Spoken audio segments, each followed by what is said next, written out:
Hello, and welcome to a Sunny Book Nook. Today I'm going to be doing part 2 of my December wrap-up, in which I read exclusively romance novels. I started reading romance novels, I started reading one, and then I just didn't stop. So that's where I'm at in life, and it's a balm for my suffering.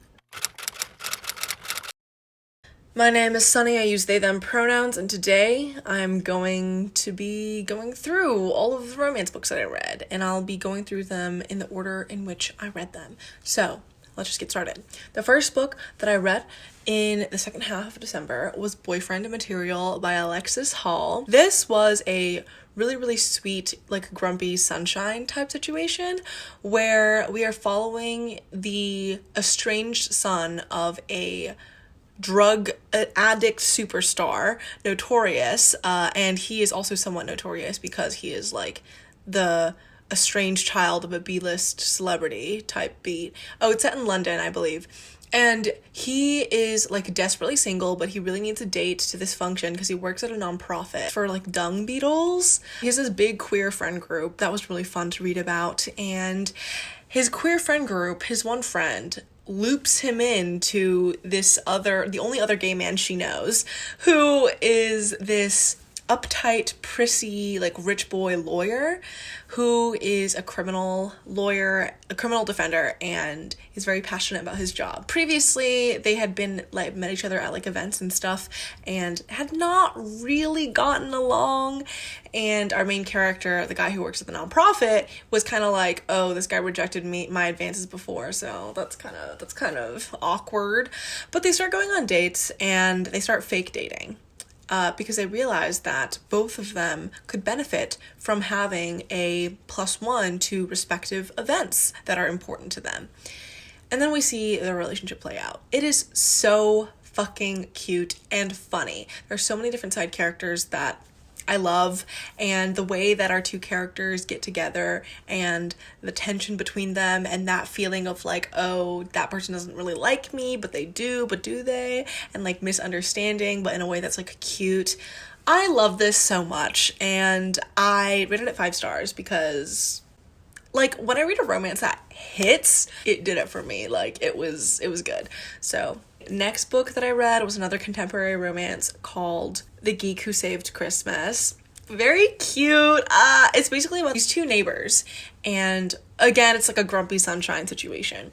Sunshine is a geek in he loves Christmas. He loves Christmas decorating. He loves getting involved with the neighborhood association and putting up lights for Christmas and, doing all this nerdy, cute shit for Christmas. And then Grumpy is this guy who is kind of lonely. I mean, they're both pretty lonely, but he is especially so, and he has this big dog. And it's just them getting into a relationship because they start being friends. The grumpy guy saves Geek from falling off the roof while he's putting up lights, and things happen from there. There's a lot of discussion of family and that Christmas cheer season, love, the neighborhood drama. It's very cute. Each of the chapters are separated by, those neighborhood apps that are anyone in your neighborhood can say something about the neighborhood.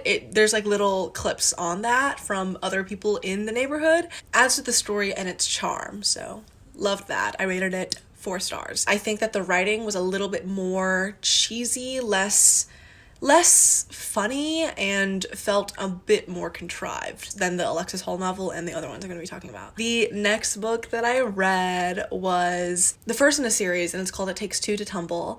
It's the first in the Sedgwick series by Sebastian. This book was so cute. I rated it 5 stars. It's about this vicar who is one of many siblings, and his dad... Oh, this is Regency era, some 18th, 19th century type beat shit in England. So there's the vicar who works for the church in this local community, and his dad was a type of freethinker bohemian poet who let him run loose as a kid, and so he has some complex relationship trauma and issues because of that. And then we see him as he is, you know, doing his good deeds for the community and leading services and stuff for a very small group of people, mostly like elderly folks. And, you know, he is friends with this woman who's in town, and she has like chronic illness, and so he feels like it's necessary to marry her so that he can like give her his money, even though he doesn't really have much, because he puts most of it in the poor box, which is, you know, like the donation box for the community, because he's just like a good soul. Again, this is another like Grumpy Sunshine type story, to be honest. Like I love a Grumpy Sunshine relationship.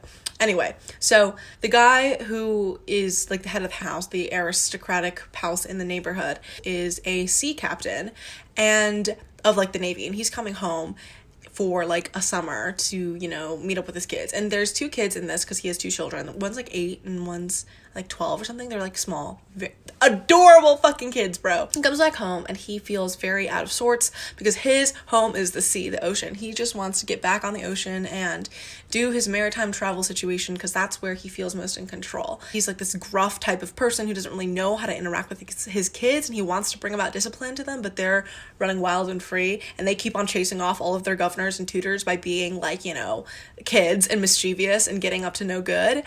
So there's this tension between the vicar and the sea captain, because the vicar thinks that the sea captain is a bit of like an asshole for like wanting his kids to act a certain way, and the sea captain thinks that the vicar is like too much of a do-gooder because the sea captain isn't really into religion or anything. But they end up getting into a really sweet relationship dynamic, mostly over, you know, like raising the kids, and because the kids love to hang out with the vicar and take care of the animals and stuff with him, and it's just so cute. There's also really good representation for dyslexia in here, because one of the children, as well as the sea captain, have a lot of trouble reading and writing, and that is a really integral part of the plot and the character development, I think. And I just found this story, this romance, so emotionally compelling and just fun. Sebastian is a great romance writer, which is why the next books I'm going to be talking about are basically all of her books. And it's January now that I'm filming this, obviously, and at this point I have read every single one of her books that isn't about a straight romance, so yeah. The next book that I read was the 3rd book in the Sedgwick series, which is Two Rogues Make a Right. I read these slightly out of order for no real reason, because the thing about her series is that the Sedgwick series, and she also has another series called The Turners, it's just about these siblings, basically. So we see glimpses of the other siblings and their romances in all the different books, but each book is a real focus on one of the siblings, and each of the siblings have their own, you know, their own thing. And in this one, the Two Rogues Make a Right situation, we can see the continuing like through line from the first book, because in the It Takes Two to Tumble book, we see how the vicar and the sea captain, who like kind of have to collaborate over the rule of the land, and the, you know, peasants and stuff who like live, or like the normal people who aren't like aristocrats who live there. And there's another aristocrat on like an adjoining land who is really, he's like being really tough on his parishioner, or yeah, on his like tenants and stuff, and so they have issues with that, and he's like very gruff.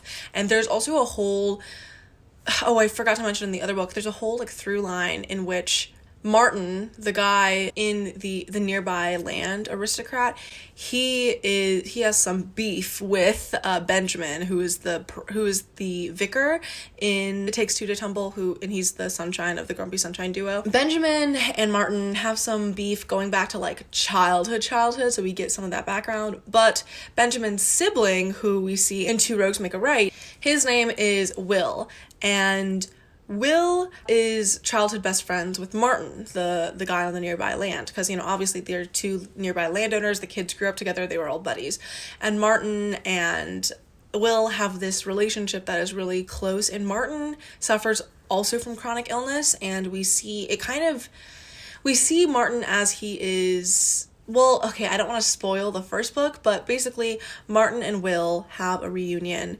and in their reunion, it's because Will also struggles with addiction, because he was one of the Navy dudes, and so he's been gone for a while, but he suffered a lot of trauma on that ship because the sea captain was really, really evil, and so he had a stint with like opium addiction, and so that's like a part of the plot. So, and Martin obviously is dealing with a lot of illness, and so we kind of see this sort of like sick fic, like hurt, comfort, taking care of each other situation, like childhood friends to lovers. They end up living in this like random cabin on the land that Will owns, as Martin is trying to not escape, but like run away kind of from the like polite society that wants him to behave a certain way, particularly his aunt, who wants him to like live in her house when he doesn't really want anything to do with his family.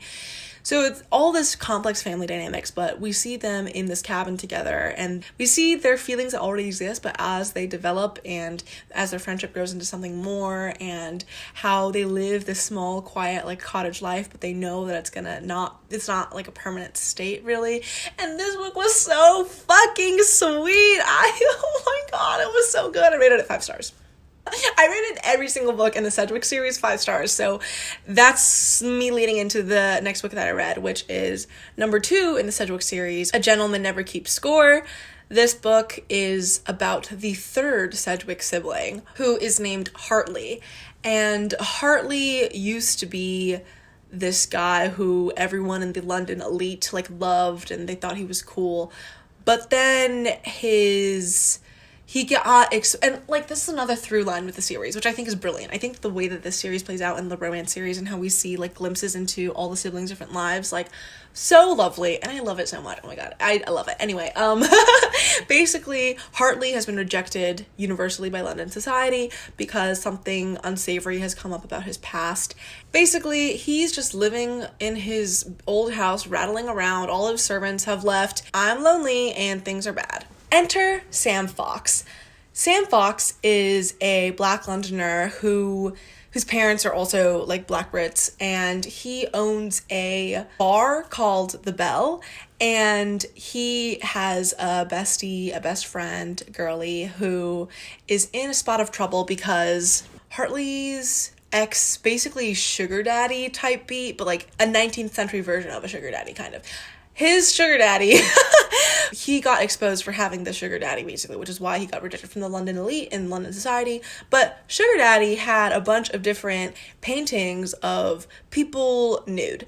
And so Sam Fox's bestie, she has like this naked portrait of her somewhere, and she just doesn't know where. Because of that, she doesn't want to marry. She doesn't want to go ahead with the wedding with her, her beau, who is Sam's brother, I'm pretty sure. And so because of that, Sam is like, no, like I'm gonna steal that painting for you, and we're gonna destroy it, and then you can go ahead with your life. So Sam is about to go like rob Hartley's house, but they end up like meeting and having this conversation, and it's very, very sweet the way that Sam Fox, who is trying to build a community and a support system for people who are not like in the gentry, who are working class, who are Black, versus Hartley, who has worked so hard to get into the London elite circle and now has been rejected from it. So there's so many conversations about class going on here. Actually, in all of Cat Sebastian's books, class is a really integral part of these relationships, mostly because each one of these dynamics are ones that showcase the reality of growing up poor versus growing up rich versus being in the aristocratic like gentry circle, the landed gentry, versus being like a working class like Londoner. And I think this story really kind of brought those to another height, because we kind of get in this alternating point of view situation where we get Sam's perspective, where Sam's like, this guy's hot, but like he's like rich, like and Hartley is like, this guy's really hot, but is he gay? But probably he is. But I mean, why was he sneaking around my house? And then they kind of get involved in this joint heist situation. They're like, okay, we're gonna get those paintings. We want to destroy the vestiges of this old evil sugar daddy type guy. It's a really great, fun book, and it's so touching. All of these books are. So yeah, 5 stars. 5 stars all around. And because I was like, Kat, You did me so well. I then went ahead and read the first book of her other series called The Turners, and this book is The Soldier's Scoundrel. And this book, first of all, the cover is killing me. It's literally killing me. Romance covers being like real life photographed people is something that I can't like, it gives me that ick. It gives me the ick. So The Soldier's Scoundrel follows these two characters. Obviously, one is a soldier and one is a scoundrel. Well, Jack Turner is this guy who is a private investigator type dude, but he grew up on like in the slums of London. And so now he's helping out other poor folks and also women who are in bad situations, try to, get the help that they need, but he does it in ways that are not necessarily legal. So because of that, he ends up helping this woman whose brother is a soldier, and he's come back from the war fighting, I think, in Spain or something, and he has a bad leg because he was shot. So he's disabled in that way. In this book, we see this soldier who's very high-minded in that he wants everyone to like follow the rules of civil society, because he went to war where people were doing things that really should not have happened. Now that he's back in London, he doesn't really know what to do. His name's Oliver, by the way. There's Jack Turner and then Oliver Rivington. Oliver Rivington is like, my sister's been dealing with some shady shit, been sending lots of money to this guy named Jack Turner. Let me go check him out. So he goes to check out Jack Turner, and they obviously have some tension there, because Oliver Rivington, again, coming from like the landed gentry class, and Jack is like slumming it, or he was, and basically they have that tension of like, oh, you're a rich dude, of course you think that me breaking the law is like immoral or whatever, when really Jack knows that I'm breaking the law for a good reason, because the laws are stupid.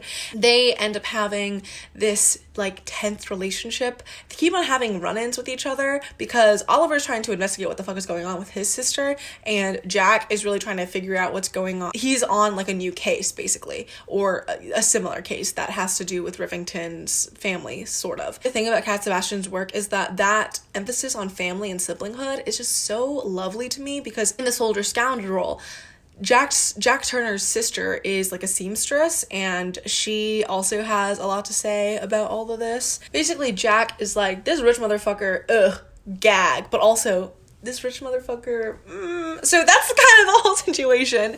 That was, again, another 5-star read for me. So, the next book I read, another Cat Sebastian, and this is The Queer Principles of Kit Webb. And this book I rated 4 stars. Why did I rate it 4 stars instead of 5 stars? I really couldn't tell you. But that's what I did. So let me give you the synopsis. Kit Webb owns this cafe. He used to live a life of crime, and now he's like no longer doing that. He used to be one of the people who did carriage robberies with his team, but something happened on one of them and he just like left that life. Now he's running a cafe. Then there's this rich guy who is like super flamboyant, very clearly gay, and he like wears his powdered wigs and his like fake patches and powdered face and blush and rouge and like lilac fits. Like he has those fits. So one day he is like, yo, I need help. He needs help because his bestie is like marrying this evil guy, and he needs this book from his mother, who is now dead, in order to get some sort of, something on this guy. And basically, in order to get that book, he needs to hire someone to do this heist. And so he approaches Kit Webb in his cafe to be like, yo, can you like do this job for me? And Kit is like, I'm not doing that shit anymore. But they end up doing this like training to figure out how to do a carriage robbery to get this book that his father, or not this evil guy, I think it's his father. The evil guy is his father, I think. This evil guy always has on him. And it's just a really, really sweet romance. We have, again, the prissy aristocrat and the guy who, Robin Hood type beat, like, situation. So again, class-conscious romance. Cat Sebastian loves a good class-conscious historical gay romance. Like, what can I say? And she does it. It's a banger every fucking time. Like, this book, great. awesome. Lots of like heist type stuff, maneuvering, crimes along the backdrop of this relationship, of them getting closer as Kit is like, this guy's hot, but he's so fucking annoying. And the rich guy being like, this guy is a hardened criminal, but he's hot. And so, and like then they like do this like training situation together because Kit's like, okay, I'm not gonna rob it for you, but I will help you learn how to do the robbery. So yeah, I mean, it was sweet. It was good. I think that Sebastian also does this great thing in her books where the women characters are like integral to the story, and the family and siblings and stuff. All those dynamics are really, really important to how all of these stories and all of these relationships play out. They're not random frivolous side characters that are unnecessary. They are always necessary, never portrayed in a really misogynistic way, which I feel like sometimes gay romance can not do that and be really shitty about that. So I really appreciate how she's not shitty about writing women characters in her gay books. And finally, the last book that I read in the month of December was Something to Talk About, which is a contemporary romance about a Hollywood screenwriter and her personal assistant. The screenwriter is like 41 years old. The personal assistant is like maybe in her late 20s, and they end up getting a photo taken of them on like the red carpet where it looks like these two women are dating, but they're not, you know, but everyone thinks that they're dating, and so they're like, okay, whatever. And it's about their relationship as it develops. It's very slow burn. It's very much focused on like that Hollywood industry. I rated this book 3 stars because I wasn't really that much of a fan. I thought there were parts of it that were just incredibly corny and made me cringe. Also because the author is white. I think Jewish too. So personal assistant main character is a Jewish white woman, but the Hollywood starlet is a Chinese American woman, and we have a dual point of view situation. Something about the way that she wrote this Chinese woman character, who is a lesbian, and I'm a Chinese lesbian. I don't know. Didn't really sit right with me. Like, there were little details throughout that I was not that big of a fan of, to be honest. But it's whatever. It was still a sweet sapphic romance, sweet lesbian romance. There's so many cringe lines about queer womanhood sometimes that I was like, I don't know. But I feel like, okay, a trope that I find so often in like contemporary sapphic romances is the setting of Hollywood. And that's just very interesting to me. That's interesting to me to think about. But yeah, those are all the romance novels that I read in the month of December. I hope you enjoyed this video where I just literally talk about gay romances and Sebastian books and how much I love them and adore them.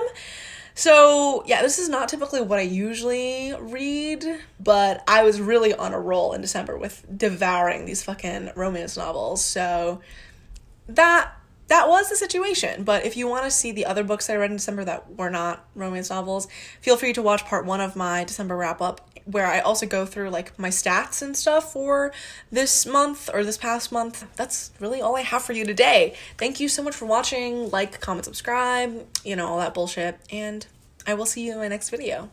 Bye.